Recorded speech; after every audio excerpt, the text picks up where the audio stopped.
நான் நல்லவன்னு ஊரில் சொல்லிட்டு இருக்காங்க. முதல்ல இந்த நல்லவன் கெட்டவன் இதெல்லாம் யோசிக்காம முதல்ல நீங்கள் நல்லவனா யோசிச்சு பாருங்க, சரிங்களா? ஏன்னா வாழ்க்கை கொஞ்ச நேரம் தான். கடவுள் ஏதோ நம்ம லைஃப் கொடுத்துருக்கான், சரி அதை நம்ம வாழ கற்றுக்கணும்.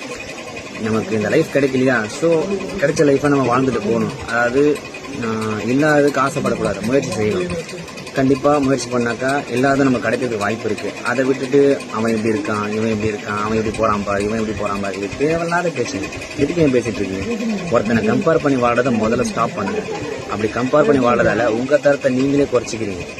நீங்கள் உங்களை நம்பி வாழுங்க, உங்களை நம்புங்க. நீங்கள் நம்பினீங்கன்னா கண்டிப்பாக உங்கள் லைஃப்பில் ஏதாவது எந்த ஒரு அச்சீவ்மெண்ட்டாவது கண்டிப்பாக நடக்கும்.